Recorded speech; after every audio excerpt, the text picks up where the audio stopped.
Je suis le docteur Lise Martin-Perceval, je suis infectiologue pédiatre au CHU de Nantes. Qu'est-ce que le rotavirus?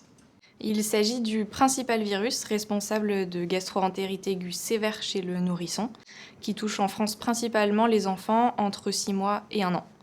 Les données actuelles estiment que environ 180 000 enfants de moins de 3 ans sont touchés chaque année, notamment lors d'épidémies, principalement à la fin de l'hiver et au printemps. Comment se transmet ce virus? Il se transmet par contact avec des surfaces contaminées, comme les jouets, les couches, les zones de préparation des repas, notamment dans les crèches et les collectivités de jeunes enfants. Les enfants vont ensuite porter les objets ou leurs mains à la bouche et se contaminer par voie digestive. La transmission du virus est d'autant plus facile qu'il est capable de rester plusieurs heures sur les mains et plusieurs semaines, voire plusieurs mois sur des surfaces contaminées. Quelles sont les précautions à prendre pour limiter la transmission? Le lavage des mains à l'eau et au savon ou avec une solution hydroalcoolique est indispensable pour limiter la transmission, ainsi que celui des surfaces contaminées avec des produits d'entretien adaptés. On a pu d'ailleurs remarquer que pendant la pandémie de Covid-19, les infections à rotavirus avaient drastiquement chuté.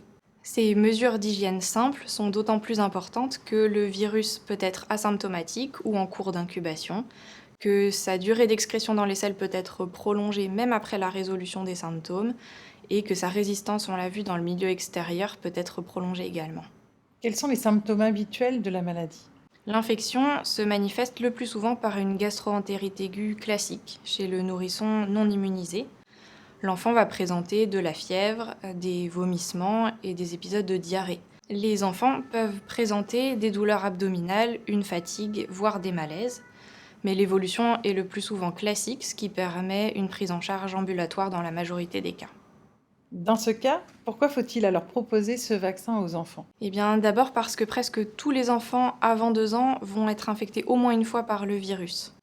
La moitié d'entre eux va présenter des symptômes et environ 1 sur 50 peut présenter une complication qui va nécessiter une hospitalisation sur plusieurs jours. Le premier épisode est plus à risque de complications que les suivants, d'où l'idée de la vaccination.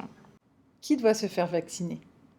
La vaccination est recommandée et remboursée depuis juin 2022 pour tous les nourrissons nés à partir de 6 semaines, avec un respect strict du calendrier vaccinal puisqu'elle doit être terminée à 6 mois ou 8 mois en fonction du vaccin utilisé. Et les nouveau-nés prématurés, nés après 27 semaines d'aménorrhée, peuvent également bénéficier de cette vaccination en tenant compte de leur âge civil, donc comme pour les autres vaccins. Quelles sont les caractéristiques du vaccin? Il existe 2 vaccins, le Rotarix qui s'effectue en 2 doses et le Rotatec en 3 doses, qui doivent s'administrer par un professionnel de santé et par voie orale. Comme il s'agit d'un vaccin vivant, il est par principe contre-indiqué chez les enfants qui ont un déficit immunitaire combiné sévère et de manière plus relative pour les enfants dont la mère a été traitée pendant la grossesse par anti-TNF-alpha selon la molécule utilisée. Quels sont les effets indésirables de ce vaccin? Il peut donner une diarrhée légère, classiquement 1 semaine après la vaccination, et cet effet a été constaté chez environ 10% des nourrissons vaccinés. Le deuxième effet indésirable, c'est l'invagination intestinale aiguë. Pouvez-vous nous dire de quoi il s'agit? C'est une sorte de syndrome occlusif qui se manifeste par une douleur aiguë. L'enfant va présenter des pleurs, voire un malaise et une hypotonie, et qui se manifeste également par des vomissements et parfois du sang dans les selles.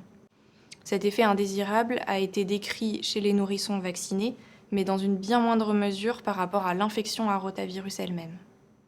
Quels conseils pouvez-vous donner aux parents? Bien, si cette complication survient, elle apparaît principalement après la première dose et dans les 7 jours qui suivent la vaccination. Et il est important que les parents soient informés de cet effet indésirable et qu'ils puissent consulter rapidement en cas d'apparition de symptômes. D'un point de vue pratique, que faire si le nourrisson recrache ou vomit le vaccin? D'abord, il est recommandé d'administrer ce vaccin avant les autres vaccins injectables, puisqu'en tant que solution sucrée, il agit comme antalgique pour les vaccins suivants. Le RCP préconise de réadministrer une nouvelle dose si le nourrisson recrache ou vomit une majorité de la dose. Néanmoins, comme il s'agit d'un vaccin vivant et avec plusieurs doses, le virus va se multiplier dans le tube digestif et induire une immunisation. Quel serait le dernier message à faire passer? En tant que pédiatre, cette solution d'un vaccin buvable, donc non invasif, apparaît comme une belle opportunité pour réduire les risques d'hospitalisation chez ces nourrissons qui sont par ailleurs très exposés au cours de leur premier mois de vie à d'autres virus et bactéries.